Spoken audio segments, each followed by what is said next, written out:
మీరు మమ్మల్ని ప్రేమించి కనికరించి ఈ భూమి మీద బ్రతికిస్తున్న ఈ కాలం అంతటిని బట్టి మీకు స్తోత్రాలు తెలియచేసుకుంటూ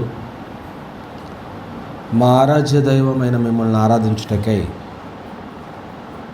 తండ్రి మిమ్మల్ని కొనియాడి ఉన్నాం ఇప్పటి వరకు. ఈ సమయమందు తండ్రి ఏ బోధ అయితే నిత్య జీవానికి నడిపిస్తుందని మీ గ్రంథం మాకు బోధిస్తూ ఉందో ఆ సంగతులు తండ్రి మేము గ్రహించగలుగుటకు తగు జ్ఞానాన్ని మాకు అనుగ్రహించి సమయోచితమైన జ్ఞానంతో మీ దాసు నన్ను నింపి నాలోని పరిశుద్ధాత్మ సహాయం నాకు అనుగ్రహించమని మా ప్రభు అయిన యేసుక్రీస్తు వారి పేరటి ప్రార్థన అడుగుచున్నాం తండ్రి, ఆమేన్. కూర్చోండి. దేవునికి స్తోత్రాలు.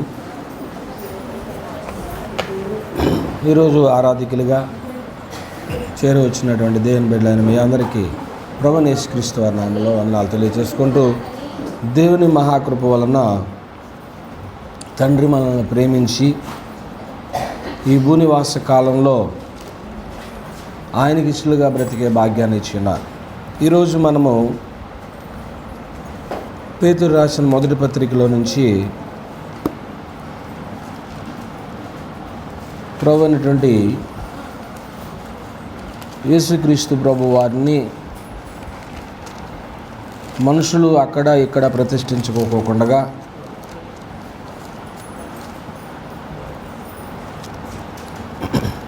3వ అధ్యాయము పేతురు రాసిన మొదటి పత్రిక 3వ అధ్యాయము 15వ వచనంలో నిర్మలమైన మనస్సాక్షి కలిగిన వారై మీలో ఉన్న నిరీక్షణ గురించి మిమ్మల్ని హేతు అడుగు ప్రతి వానికి సాత్వికముతోనూ భయముతోనూ సమాధానం చెప్పుటకు ఎల్లప్పుడూ సిద్ధముగా ఉండి మీ హృదయములందు ఈరోజు మనం నేర్చుకోబోయేటువంటి అంశం, మీ హృదయములందు క్రీస్తును ప్రభువుగా ప్రతిష్ఠించుడి. క్రీస్తును ప్రభువుగా ప్రతిష్ఠించుకొనుట అనేటువంటి అంశాన్ని కొద్దిసేపు మనం ఆలోచించాలి. క్రీస్తు ప్రభు వారిని కొన్నిసార్లు విగ్రహాలుగా ఎలా ఉంటాడు అని ఏదో ఒక స్థలంలో విగ్రహ ప్రతిష్ఠ చేస్తూ ఉంటారు. అలాగే కొన్ని గృహాల్లో కూడా ఒక చిన్న విగ్రహం పెట్టుకుంటూ ఉంటారు. కానీ క్రీస్తును ఎక్కడ ప్రతిష్ఠించుకోవాలి అని గ్రంథం చెప్పిందంటే హృదయాల్లో. ఒక వ్యక్తిని హృదయంలో ప్రతిష్ఠించుకుంటే ఏం జరుగుతుంది అనేది 2 సంగతులు ఆలోచించేద్దాం. అప్పుడప్పుడు మనం కూడా నా హృదయంలో లేక నా మనసులో ఉన్నాడు ఈయన లేకపోతే ఈమె అని అనుకుంటా ఉంటాం. అంటే నువ్వు ఎక్కువ ప్రేమించి ఉండవచ్చు. చదివిన లేఖన భాగంలో కూడా యాకోబు రాహేలుని ఎక్కువగా ప్రేమించాడు కనుక సుమారు 14 ఏళ్ళు ఆమె నిమిత్తం కొలువ చేశాడు. దేవుని కంటే ఎక్కువగా ప్రేమించిన బట్టేనేమో రాహేలుకి ఎవరు లేరు, చాలా కాలం పిల్లలు లేకపోవడం జరిగింది. దేవుని కంటే ఎక్కువగా ఎవరిని మనం ప్రేమించకూడదు. ఎవరినైనా కానీ దేవుని తర్వాతనే. సరే, అది వేరే సమాచారం. క్రీస్తు ప్రభు వారిని హృదయంలో ప్రతిష్ఠించుకోండి. కొన్ని సంబంధాలు క్రీస్తుకు నీకు నాకు, క్రీస్తుకు మీకు, క్రీస్తుకు నాకు ఉండే సంబంధాలు, కొన్ని సంబంధ బాంధవ్యాలు లోకంలో ఉన్నాయి. ఎక్కువగా ఏ సంబంధాన్ని మనం బాగా బలంగా చెప్పుకోవచ్చు? భార్యాభర్తల సంబంధం. ఈ భార్యాభర్తల సంబంధం ఎప్పటి వరకు ఇడిపోదో బైబిల్ గ్రంథం చెప్పిన ప్రకారంగా మరణము వారిని ఎడబాటు చేసే వరకు కూడా ఆ సంబంధం ఏమవదో ఇడిపోకూడదు. అలా విడిపోతే అది వాళ్ళ ఇష్టం. వాళ్ళ దేవుని ఆజ్ఞకు వ్యతిరేకంగా చేసుకున్నారా, అది వేరే సమాచారం. విడిపోకూడదు. ఆ సంబంధం అనేటువంటిది అంత స్ట్రాంగు అనేది గ్రంథం తేటగా చెప్తూ ఉంటుంది అన్నమాట. ఏమండి, అది జీవితకాల నీకు సంబంధించినటువంటిది భార్యాభర్తలకు సంబంధం అనేది. రామపత్రిలో పౌలు భక్తుడు చెప్తాడు 7వ అధ్యాయం 2వ వచనం నుంచి. కొన్ని స్నేహ బంధాలు ఉంటాయి. క్రైస్తవులకు చాలామంది స్నేహితులు ఉంటారు ఏమండి. క్రైస్తవులు స్నేహితులు ఉంటారు, క్రైస్తవులు కాని వారు కూడా స్నేహితులు ఉంటారు. స్నేహం విషయంలో కూడా మనం జాగ్రత్తగా ఉండాలి. ఎవరు పడితే వాళ్ళతో స్నేహం చేశారనుకోండి క్రైస్తవులు, దుష్ట సాంగత్యము మంచి నడవండి చెరుపును అన్నాడు 15:33 కొరింథీయులకు రాసిన మొదటి పత్రికలో. కనుక ఈ స్నేహబంధం అనేటువంటిది కూడా జాగ్రత్తగా ఉండవలసిన అవసరం ఉంటుంది. కొన్నిసార్లు సొంత స్నేహితులే వారికి ఏం చేస్తారంటే ద్రోహం చేస్తారన్నమాట. చేసే విధంగా సాతాను వాళ్ళని ఉపయోగించుకుంటాడు. సొంత స్నేహితులే ద్రోహం చేస్తారు. నేను బాగా నమ్మానండి, నమ్మిన వ్యక్తే నాకేం చేశారు, ద్రోహం చేశారు. ఇలాగూ అంటే నేను అన్న మాట గ్రంథంలోదే లోకాసు వార్త 21వ అధ్యాయం 16వ వచనంలో సందర్భాలు కనపడతాయి. ఇలాగూ క్రైస్తవులకు క్రీస్తుతో క్రైస్తవులకు ఉండేటువంటి సంబంధం అనేటువంటిది చాలా గొప్పది. ఆ సంబంధాన్ని బట్టి భార్యాభర్తల సంబంధం కంటే, స్నేహ సంబంధం కంటే ఈ సంబంధం చాలా గొప్ప. అందువల్ల ఈయన్ని ఎక్కడో చోట పెట్టి ఆదివారం గుర్తు చేసుకుంటామో, వారంలో 2 సార్లు 3 సార్లు గుర్తు చేసుకునే కార్యక్రమం కాకుండా హృదయంలో ఉన్నటువంటి వ్యక్తి ఎప్పుడూ గుర్తు వస్తూనే ఉంటాడు. కనుక క్రీస్తు ప్రభువాన్ని ఎక్కడ ప్రతిష్ఠించుకోవాలట? హృదయంలో. ఒక వ్యక్తిని హృదయంలో ప్రతిష్ఠించుకుంటే నీకు ఎక్కువ ప్రేమ ఉన్నట్టే కదా. మాటిమాటికి ఆయన గురించే మాట్లాడతాం కదా. హృదయం నిండిన దాన్ని బట్టి నోరు మాట్లాడలేక పెదవులు మాట్లాడిన అంటాడు. హృదయం అంతా నింపబడిపోయింది నీకు బైబిల్ గురించి మాట్లాడితే బైబిల్, హృదయం అంతా నింపబడిపోయింది పాటల గురించి మాట్లాడితే కీర్తనలు పాడతాం, హృదయం అంతా నింపబడిపోయింది ప్రార్థన గురించి ఏమనంటే ప్రార్థన చేస్తానంట. అంటే నీ హృదయాన్ని అలాగా నింపుకున్నాం, ఫుల్ ట్యాంక్ అయిపోయింది. ఇంకేది టచ్ చేసినా కానీ అదే వస్తూ ఉంటుంది. ఒకళ్ళ హృదయంలో బూతులు నింపబడ్డాయి అనుకోండి, వాళ్ళు టచ్ చేయగానే ఏమవుతాయి? బూతులు వస్తాయి. ఒకళ్ళ హృదయంలో మరొకటి అసూయ నింపబడింది అనుకోండి, వాళ్ళు టచ్ చేయగానే ఏమొస్తుంది? అసూయ వస్తుంది. ఇప్పుడు క్రీస్తును హృదయంలో ప్రతిష్ఠించుకుంటూ ఏం జరుగుతుంది అనేది ఒక చిన్న పాఠాన్ని మనం ఆలోచించేద్దాం. ఓకే, ఇర్మియా గ్రంథము 35వ అధ్యాయం.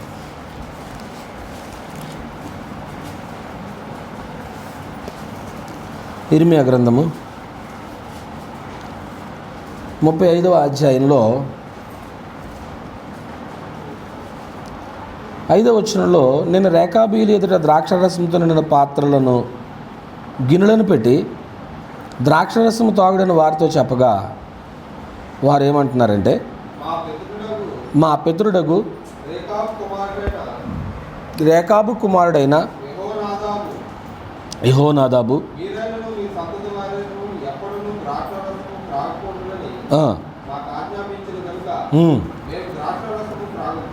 ఇది చాలండి. ఇక్కడ ఏమర్థమైంది మనకి? రేకాబు కుమారుడైన యెహోనాదాబు రేకాబీయుల కంట ఒక మాట చెప్పాడట. అటు పితరుడు,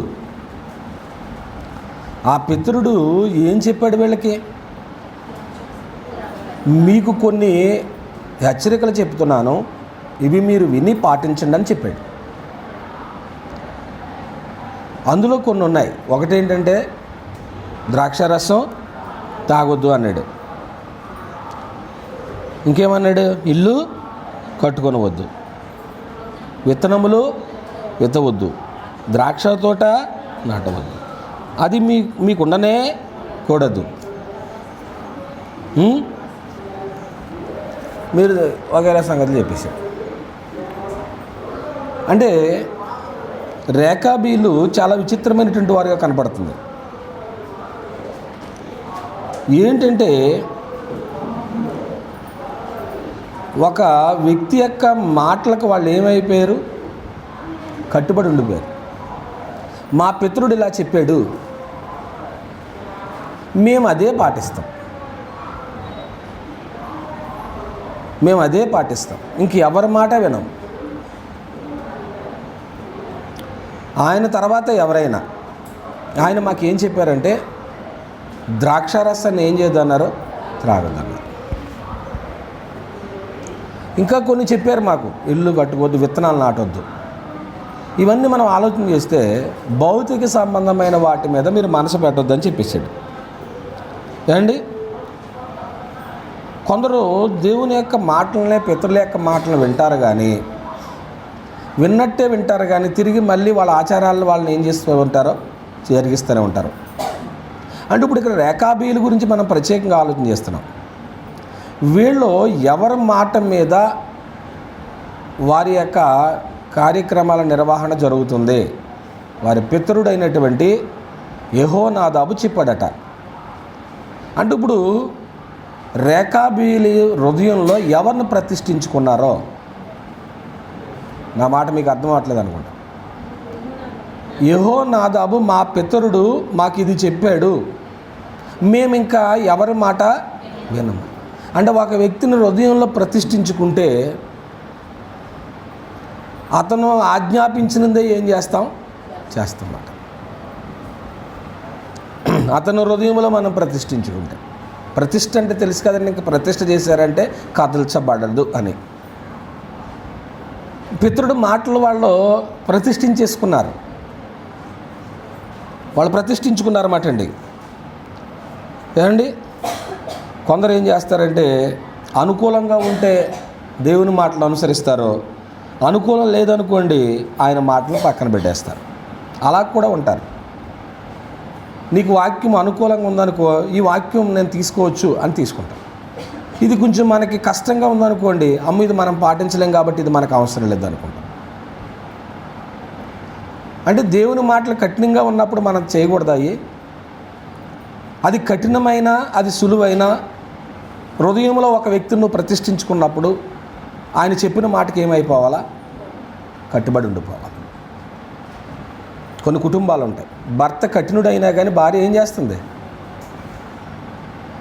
సంసారం చేయదా? భార్య కఠినురాలైనా కానీ భర్త ఏం చేస్తాడు? గయ్యాళైనా ఏం చేస్తాడు? బైబిల్లో గయ్యాళ్ళు లేరా? వివేకం లేని సుందర స్త్రీలు లేరా? మూర్ఖురాలు లేరా? ఏమండి, అలాగే యజమానులు భార్యను ప్రేమించేటువంటి వారు లేరా? భార్య కొరకు ప్రాణం పెట్టినటువంటి ఒక మహనీయుడు లేడా? ఎవరో భార్య కొరకు ప్రాణం పెట్టిన వ్యక్తి ప్రభువైన యేసుక్రీస్తు వారే, ఇంకా ఎవరో లేరండి, ఎవరో లేరు. పాత నిబంధన చరిత్ర అంతా కూడా ఈ యుగంలో ఉన్నటువంటి మనకు బుద్ధి కలగడానికి దేవుడు రాయించాడు. అంటే కొన్ని వాటిని మీరు అలా చేయొద్దు, చేసి వారు నష్టపోయారని చెప్పాడు. అందుకే ప్రభు అయిన యేసుక్రీస్తు వారు ఏమన్నారు? నా పక్షమున ఉండని వాడు నాకు విరోధి. మత్తయి సువార్త 12వ అధ్యాయము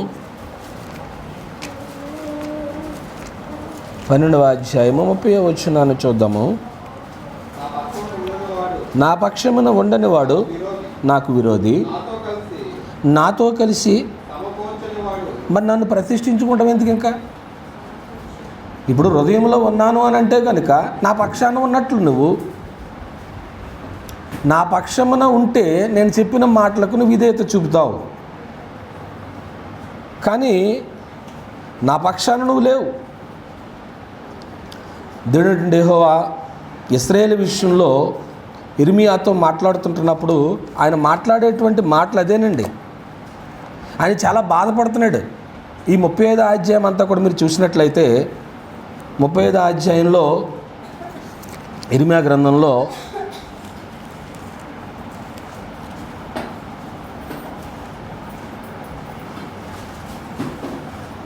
12వ వచనము, అంతటి యెహోవాకు ఇర్మియాకు ప్రత్యక్షం ఇలాగ సెలవిచ్చింది. ఇశ్రాయేలు దేవుడు యెహోవా సెలవిచ్చిందేమనగా, నీ వెళ్ళి యోదావారికి యెరూషలేము నివాసులకి నీ మాట ప్రకటించు. యెహోవాకి ఇదే, మీరు శిక్షకు లోబడి నా మాటలను ఆలకింపరా, ఇదే యెహోవాకు ద్రాక్షారసం తాగవద్దని రేకాబు కుమారుని యెహోనాదాబు తన కుమారులకు ఆజ్ఞాపించిన మాటలు స్థిరముగా ఉన్నవి. నేటి వరకు తమ పితరుని ఆజ్ఞకి ఏమయ్యారు వాళ్ళు? పితరుని ఆజ్ఞకు నేటి వరకు కూడా ఎలా ఉన్నారంట? మరి నువ్వు ఒక వ్యక్తిని హృదయంలో ప్రతిష్ఠించుకుంటే ఇప్పుడు భవిష్యత్తులో కూడా ఆయన మాటకి నువ్వు లోబడతావు, లేదంటే ఆయన పక్షాన ఉన్నటువంటి వారం కావు. నేటి వరకు కూడా తమ పితరుని ఆజ్ఞకు ఎలాగున్నారు వాళ్ళు? విధేయులై వారు ద్రాక్షరసం తాగుకున్నారు. అయితే నేను పెందలకడ లేచి మీతో బహుశ్రద్ధగా మాట్లాడినను మీరు నా మాట ఏం చేయకపోయారు. ఇశ్రాయేలు అయినటువంటి దేవుని ప్రజల గురించి ఆయన బాధపడుతున్నాడు. ఒక్కసారి ఆ జనాంగాన్ని చూసుకోండి, ఒకసారి ఈ జనాంగాన్ని చూసుకోండి. అప్పుడప్పుడు మనం పిల్లలకి మాదిరి చెప్తాం. ఎవరిని మాదిరిగా చెప్తాం? వీడికంటే కొంచెం బెటర్గా ఉన్నవాడిని, ఇదిగో పలానా వ్యక్తి ఇలాగ ఉన్నాడు, నువ్వు కూడా ఇలాగ ఉండొచ్చు కదా.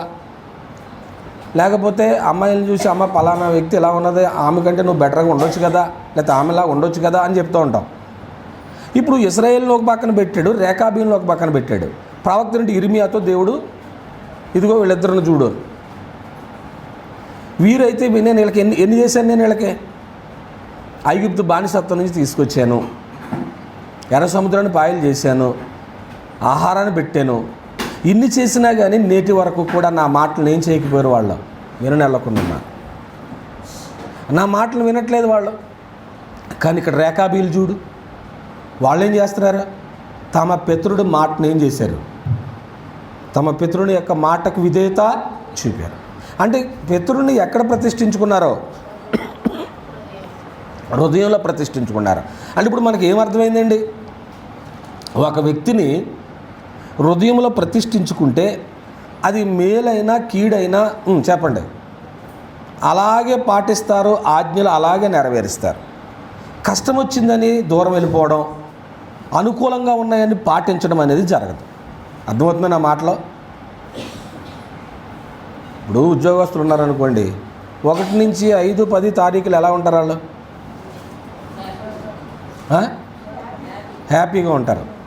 అలాగా ఇంకా 10 దాటిన తర్వాత 11, ఇంకా 28, 29, 30 వచ్చేటప్పటికి ఇంకేమీ లేదు, మొత్తం డల్ అయిపోతాయి, పప్పులు అయిపోతాయి, ఏమండి దినుసులు అయిపోతాయి. ఇంకా పక్క వాళ్ళ దగ్గరికి వెళ్ళి ఇంకేం తేవాలా? అప్పు తీసుకురావాలా? చిన్నటువంటి ఉద్యోగాలు చేసుకునేటువంటి వాళ్ళు. ఇప్పుడు అనుకూలంగా ఉన్నప్పుడు ఒకలాగా, అనుకూలంగా లేనప్పుడు ఒకలాగా క్రైస్తవులు ఉండేటువంటి వారు కారట. ఇది మన అందరి జీవితంలో మనం అప్లై చేసుకోవాల్సినటువంటి వారమే ఉన్నాం. ఏమండి ఆరోగ్యం బాగున్నప్పుడు చెప్పండి ఎన్ని పాటలు పాడి ఉంటారు మీరు? పాటల్లో ఊగిపోయి ఉంటారు. ఇప్పుడు ఒక 4 పాటలు పాడండి అంటే ఆయాసం వస్తుంది అన్నమాట. ఎందుకు పాడలేకపోతున్నామంటే దేహం ఏం చేయట్లేదు, సహకరించలేదు. కానీ దేహం సహకరించకపోయినా కానీ ఆత్మ ఎలా ఉంటుంది? సిద్ధంగానే ఉంటుంది. ఇక్కడ వాళ్ళ హృదయంలో కూడా ఒకళ్ళ పితరుణ్ణి మాటలు హృదయంలో ప్రతిష్ఠించుకున్నారు.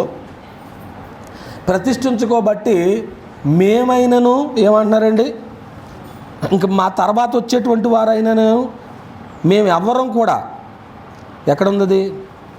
వారు మా పితరుడు రేకాబు కుమారుడు యెహోనాదాబు మీరైనను 6వ వచనం ఇర్మియా గ్రంథము 35వ అధ్యాయము, మీరైనను మీ సంతతి వారైనను ఎప్పుడునూ ద్రాక్షారసం తాగకూడదని.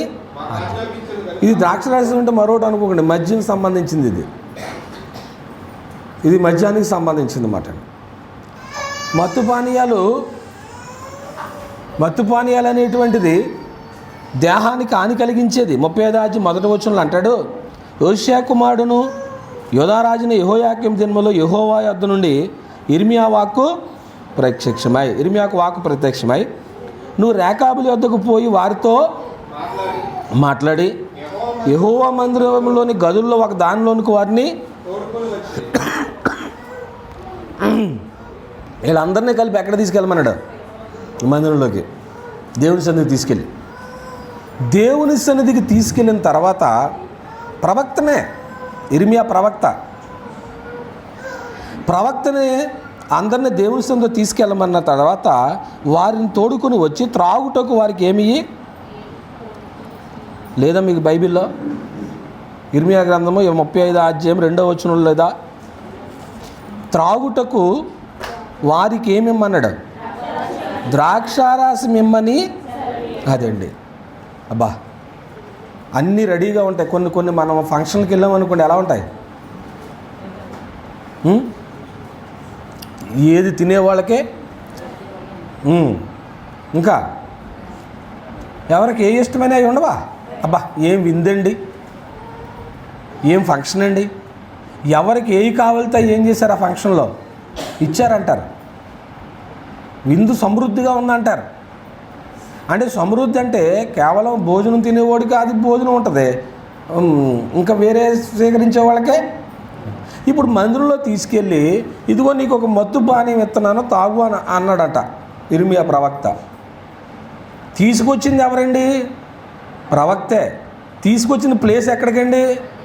దేవుని మందిరంలోకే. కానీ వాళ్ళు ఏమంటున్నారు? అది కావాలి మనకి. ప్రవక్త మాటకు అక్కడ విలువ ఇచ్చారా ఇవ్వలేదా? ఎవరి మాటకి విలువ ఇచ్చారు అక్కడ? వాళ్ళ పితరుడి మాటకి. అంటే పితరుడిని ఎక్కడ ప్రతిష్ఠించుకున్నారు? అది సంగతి. ఒక వ్యక్తిని హృదయంలో మనం ప్రతిష్ఠించుకుంటే మేము ఎంత రుచికరమైందైనా ఏం చెయ్యం? తీసుకోము. ఎంత రుచికరమైందైనా మేము త్రాగము.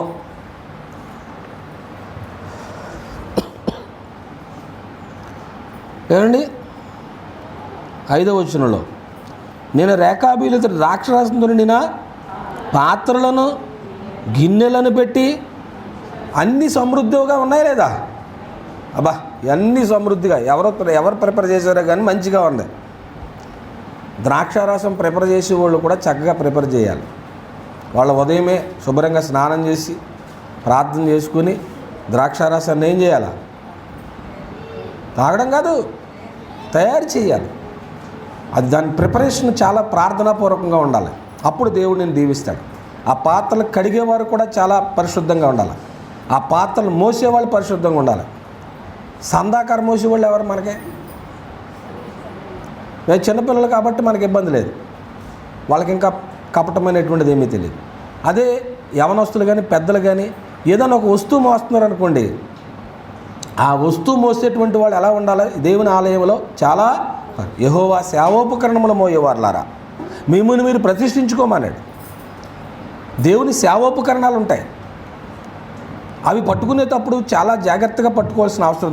నేను ఒక పరిశుద్ధత లేకపోతే ఈ పాత్రలతో ఈ పనిని నేను కంప్లీట్ చేయలేను. ఇది కంప్లీట్ అయ్యే లోపల నా ప్రాణం పోద్ది. అలా ప్రాణం పోయినోళ్ళు లేరా? ఆరోను కుమారులు నాదాబు అబీహులు ఏం చేశారు? దేవుని సందులోనికి వెళ్ళి ధూపం వేయటానికి వెళ్ళినప్పుడు దేవుడు ఆజ్ఞాపించిన దాన్ని తీసుకుని వెళ్ళారు. డ్యూటీలో ఉన్నప్పుడు వాళ్ళు డ్యూటీ ప్రకారంగా చేయలేదు. వెంటనే ఆజ్ఞ ఏం చేసింది? వాళ్ళని దహించి వేసేసిందే. వాళ్ళ పనిని పూర్తి చేయలేకపోయారే, ఆరాధనా కార్యక్రమం పూర్తి చేయలేకపోయారే. దేవుని సందులోకి వచ్చినటువంటి మనం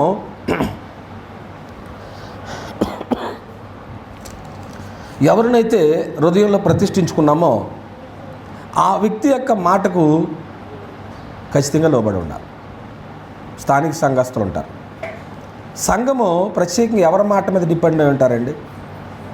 సంఘం సేవకుని మాట మీదే. నిజంగా మా సేవకుని మాటే మాకు వేదవాక్కు అనేవాళ్ళు ఎవరైనా ఉన్నారు? ఇక్కడ ఉంటారు, కానీ పూర్తిగా ఆచరించరు. వీళ్ళు కూడా అలాగే. ఇశ్రాయేలు అంటారు కానీ ఏం చేయరు, ఆచరించరు. అందుకే అన్నాడు ఆ మాట, అందుకే చదివించాను నేను.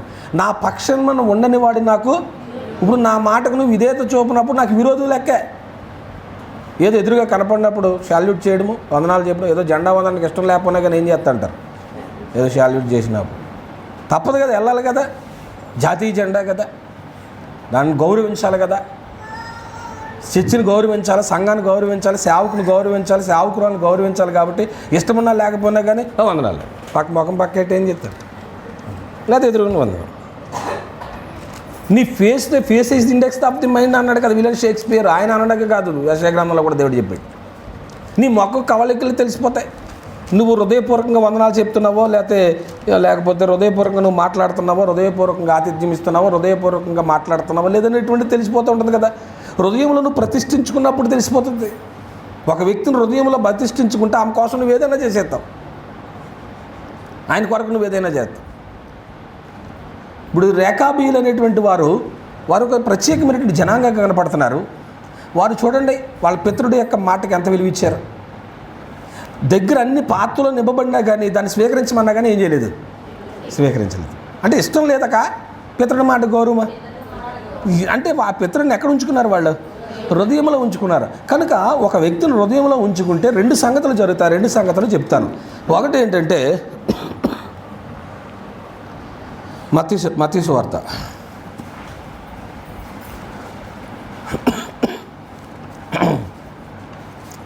6వ అధ్యాయం. మత్తయి రాసిన సువార్త 6వ అధ్యాయము 19వ వచనాన్ని చదువుదాం. ఇది ఎవరు చెప్తున్నటువంటి మాట అండి? ప్రభు అయినటువంటి యేసుక్రీస్తు. ఆయన కొండ మీద కూర్చుని ప్రసంగం చేసినప్పుడు ఆయన బోధించిన బోధల్లో భూమి మీద మీ కొరకు చెప్పండి ధనమును, ఇది ఒక ఆజ్ఞగా ఆదేశాన్ని ఇచ్చాడు.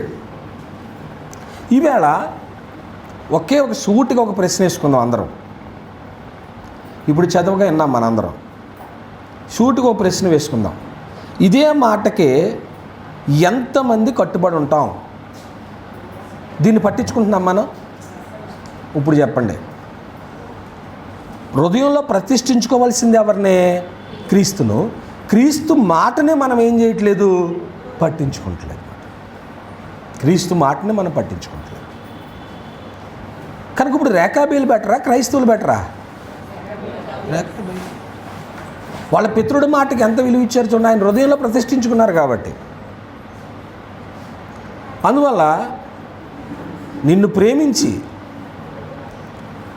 నీ కొరకు తను బలిగా అర్పించుకున్నటువంటి మన ప్రభు యొక్క మాటకు మనం ఎంత విధేయత చూపుతున్నాం? భూమి మీద మీ కొరకు ధనమును ఏం చేయొద్దు, కూర్చుకునవద్దు. ఇక్కడ అది మాట. ఇక్కడ జరిగే వాతావరణం అంతా ఆయన చెప్పడం జరిగింది.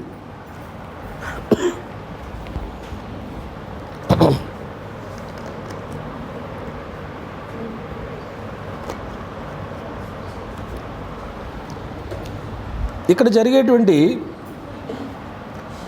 పరిస్థితులన్నీ కూడా భూమి మీద ఏం జరుగుతాయో అవన్నీ కూడా ప్రభు చెప్పారు. దొంగలు కన్నం వేస్తారు. మీరు ఎక్కడికైనా ఫంక్షన్కి వెళ్ళండి, పిల్లల్లో ఒంటి నిండా బంగారం వేయండి, వదిలేస్తారు ఆడుకోమని.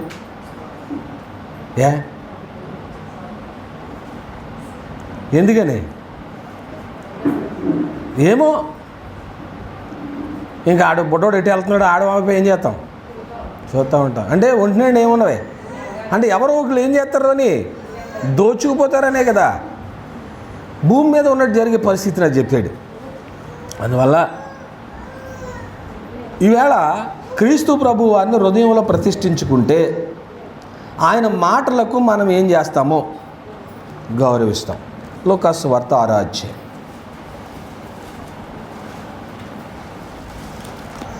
46వ వచనాన్ని చూద్దాం. నేను చెప్పు మాట ప్రకారము మీరు చేయక, చూస్తారండి, నేను చెప్పు మాట ప్రకారం మీరు చేయక అన్నాడు. నేను చెప్పు మాట ప్రకారం మీరు చేయక ప్రభువా ప్రభు అని అదండి. అంటే ఇప్పుడు పిలవమనా వద్దనా? పొద్దున్న ఎంతమంది తండ్రిని పిలిచారు? చాలామంది పిలిచారు. ప్రభువుని ఎంతమంది పిలిచారు? తుమ్ము వచ్చినా, దగ్గు వచ్చినా, ఆవళెంత వచ్చినా, కూర్చున్నా, లేచినా ప్రభువా తండ్రి అంటారనరా? ఇప్పుడు ఆయన పిలవమంటున్నాడా వద్దంటున్నాడా? ఆయన పేరు వద్దని అనట్లేదు. ఏమన్నాడు ఆ పాదం అనే ముందు? నేను చెప్పు మాట ప్రకారం మీరు చేయక. అంటే ఇప్పుడు ఆయన ఆజ్ఞాపించినట్లుగా మనం చేస్తే పిలవచ్చు అన్నమాట. ఆయన ఆజ్ఞాపించినట్టుగా చేస్తే మనం పిలవచ్చు. క్రైస్తవులు క్రీస్తుకు సమర్పించవలసినటువంటి, మళ్ళీ చెప్తున్నాను, క్రైస్తవులు క్రీస్తుకు సమర్పించవలసినటువంటి కానుక ఏది అంటే ఇదే. కానుక ఇదేనండి. ఏంటి ఆ కానుక? ఏమండి, ఏంటి ఆ పాట? ప్రభుని ప్రేమించినారు. ఎలాగా శరణం ఎద్దది? సమర్పణ చేయము ప్రభువునకు నీ దేహము ధనము. ప్రభుని ప్రేమించిన పేదరాలు కాసులు రెండి చెన్ను కానుకగా జీవనమంతయు దేవునికి చెన్.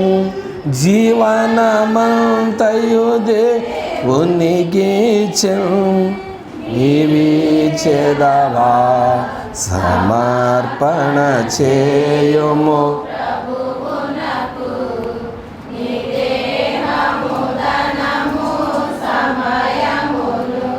క్రైస్తవులు క్రీస్తుకు సమర్పించవలసినటువంటి ప్రధానమైన కానుక ఏదంటే ఆయన ఆజ్ఞాపించిన చెప్పిన మాట ప్రకారం చేయండి. ఆయన ఏం చెప్పాడు? భూమి మీద మీ కొరకు ధనమును కూర్చుకొనవద్దు. ఈ మాటకి ఎంతమంది విలువనిస్తున్నారో ఆలోచన వచ్చాడు. రెండో సంగతికి వచ్చాను. రెండోది ఏంటన్నట్లయితే, క్రీస్తును హృదయంలో ప్రతిష్ఠించుకుంటే క్రైస్తవులు ఏం చేయగలరు? ఎఫెసీయులకు రాసిన పత్రిక 5వ అధ్యాయము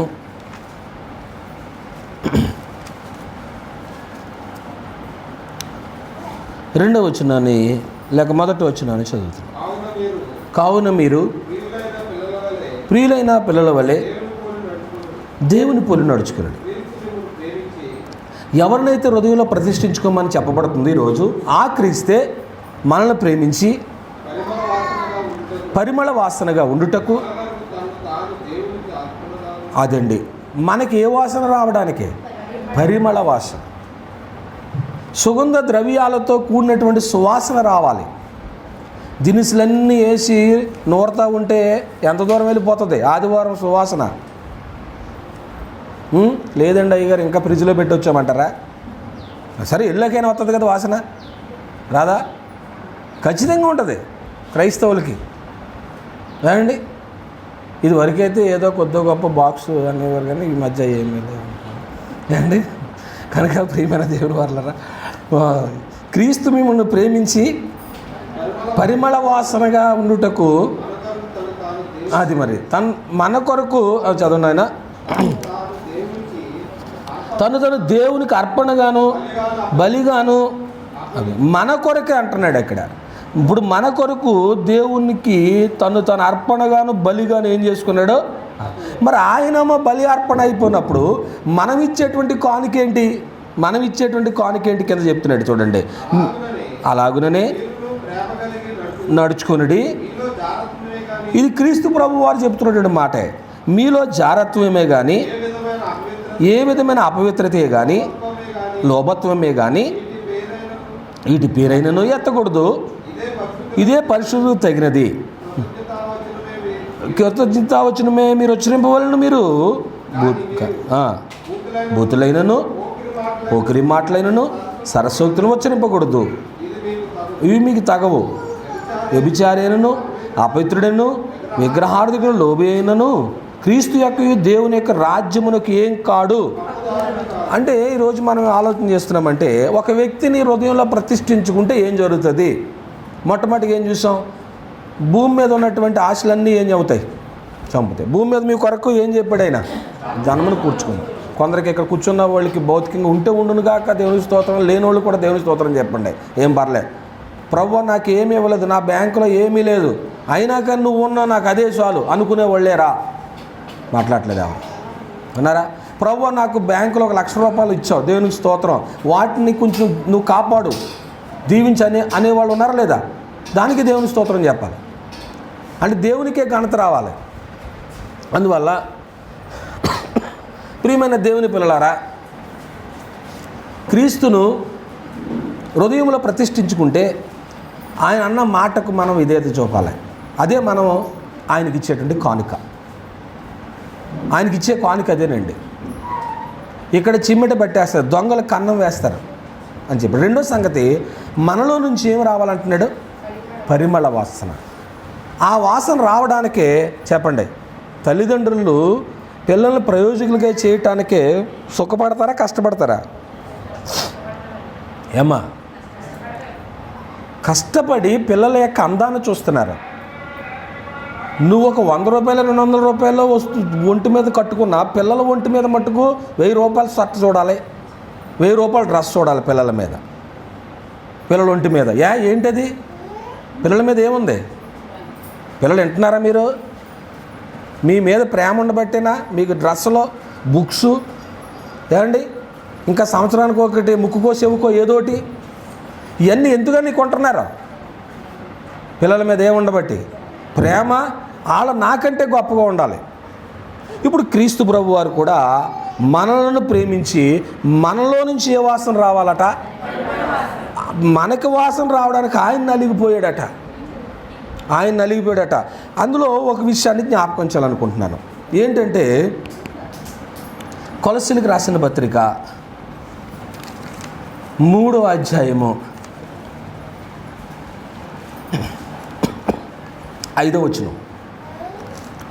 కావున భూమి మీద ఉన్న మీ అవయవములను అనగా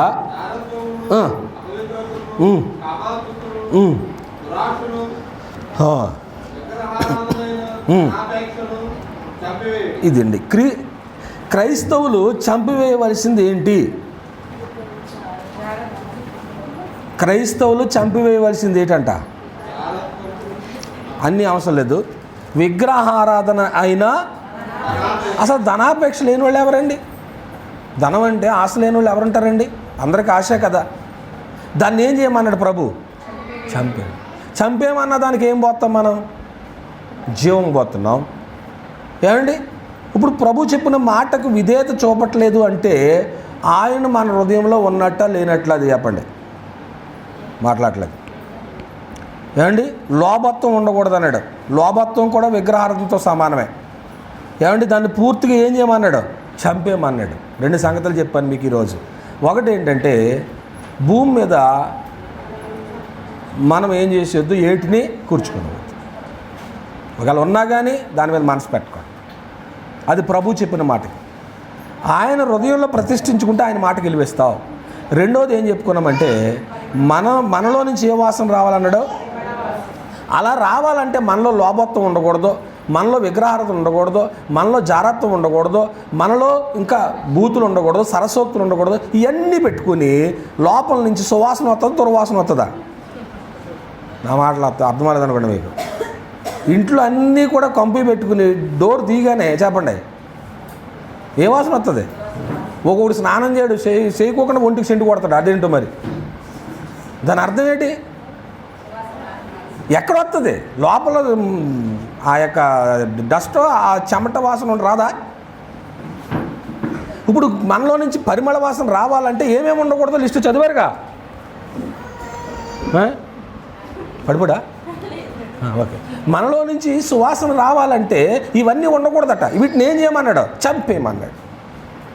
చంపేసిన తర్వాత ఇంకా అందులో నుంచి ఇంకా దుర్వాసన రాదు, సువాసన వస్తుంది. కనుక 2 సంగతులు ఈరోజు మనం మాట్లాడుకున్నామండి. 2 ఏంటండి? యేసుక్రీస్తు వారు చెప్పింది, భూమి మీద మీ కొరకు ఏం గుచ్చుకోవద్దు, దాన్ని పరిమళ వాసన రావాలంటే ఏం చంపేయాల? మీకు ఎవరు గుర్తొచ్చింది వాళ్ళు చెప్పండి. 2 సంగతి చదివారు. విగ్రహారాధన లేదనుకో, విగ్రహారాధన మేము చేయట్లేదు అన్నారు మీరు అందరూ. దేవుని స్తోత్రం. లోభత్వం ఉన్నా, ఏమండి ధనాపేక్ష ఉన్న, అది కూడా ఏంటండి? విగ్రహారాధన. ఇవన్నీ కూడా చంపాలా, ఇవన్నీ చంపేయాలండి. ఒకవేళ ఇవి మనం చంపకోకుండా మన ఇష్టమైనట్లు మనం జీవిస్తుంటే మన మీద ఎవరు బెటర్ అవుతారు? ఈరోజు పాఠాన్ని బట్టి మన మీద ఎవరు? రేకాబీయులు. ఎవరండి? రేకాబీయులు. రేకాబీలు తన పితరుడు మాటలు ఎక్కడ ప్రతిష్ఠించుకున్నారు అంటే ఆయన ప్రతిష్ఠించుకున్నట్టు అంతే. ఎంతసేపు వాళ్ళకి యెహోనాదో కనపడతాడనమాట. ఇప్పుడు క్రైస్తవులకి ఎంతసేపు ఎవరు కనపడాలా? క్రీస్తుని కనపడాలి. ఇప్పుడు క్రీస్తు కనపడ్డాడు అనుకోండి, ఆయన ఆజ్ఞాపించిందే, ఆయన మాటలే మనకు గుర్తొస్తూ ఉంటాయి, అయ్యే గుర్తొస్తూ ఉంటాయండి. ఏమండి, అలా మనం పాటించినప్పుడు నిత్య జీవాన్ని స్వతంత్రించుకోవాల్సినటువంటి వారం అవుతాం. ఏమండి, ఒకవేళ అలా కాకోకుండా క్రీస్తు చెప్పినటువంటి మాటను మనం నెరవేర్చుకోకుండా, ఆయన గీసినటువంటి గీతలోనే మనం నడవకోకుండా, మన సొంత ఆలోచనతో మన ఇష్టాన్ని చొప్పున మనం నడుచుకుంటే, మన ఆలోచన ప్రకారం జీవిస్తే, చివరికి ఒకే మాట చెప్తున్నాను, నీ మరణ శాసనాన్ని నువ్వే రాసుకున్నట్టు అవుతావు. మీ అందరికీ వందనాలు. కళ్ళు మూసుకొని ప్రార్థన చేసుకుందాం. పరమందు ఆశీనుడైన తండ్రి, అద్భుతమైనటువంటి మాటలు మాకు వినిపించారు. క్రీస్తు ప్రభు వారిని హృదయంలో ప్రతిష్ఠించుకుంటే ఏం జరుగుతుంది? ఆయన చెప్పినట్లే చేస్తాం. అలా చేసినటువంటి వారు రేకాబీయులు వారి పితరుడిని హృదయంలో ప్రతిష్ఠించుకున్నారు. అతని మాటకు విధేయత చూపారు. ప్రవక్త తీసుకొని వచ్చి వారి ఎదుట ఉంచి వీటిని స్వీకరించండి, వీటిని పానం చేయండి అన్నా కానీ వారు ముట్టలే తండ్రి. పితరుని మాటకు అంత గౌరవం ఇచ్చారు. ఇవాళ క్రీస్తును బాప్తిసం పొందిన తర్వాత హృదయంలో ప్రతిష్ఠించుకుంటే అది నిజమైతే జరిగించవలసిన కార్యక్రమాలు ఏంటో మాకు నేర్పించారు. అలా కాకుండా అంతకు మించి మేము చేస్తే, నీవు ఆజ్ఞాపించండి, నీ కుమారుడు చెప్పనది మేము చేస్తే మా మరణ శాసనాన్ని మేమే రాసుకున్న వాళ్ళం అవుతాం. అలా కాకుండా నీ చిత్తాన్ని నెరవేర్చేటువంటి వారంగా మమ్మల్ని ఉంచమని, ఈ మాటలు నీరు కట్టి ఫలింపచేయమని, ఇంకెవరైతే క్రీస్తుని ప్రభువారిని హృదయంలో ప్రభువుగా ప్రతిష్ఠించుకోలేదో, ఏలికగా లేడో, వారి హృదయాల్లో ప్రభు ఏలిక అవ్వటానికి సువార్తకు లోబడే మనసు దయచేయమని, ఎందరైతే ఇక్కడ క్రీస్తుని హృదయంలో ప్రభువుగా ప్రతిష్ఠించుకున్నారో, ఇంకా ఆయన మాటలకు విధేయత చూపట్లేదంటే నా మరణ శాసనాన్ని నేనే రాసుకున్న వ్యక్తిని అవుతాను అనేటువంటి భయముతో కూడినటువంటి, హెచ్చరికతో కూడినటువంటి నీ మాటలు మా హృదయంలో స్థిరంగా ఉంచుమని మా ప్రభువైన యేసుక్రీస్తు వారి పేరటి ప్రార్థన అడుగుచున్నాం తండ్రి. ఆమేన్. మనందరం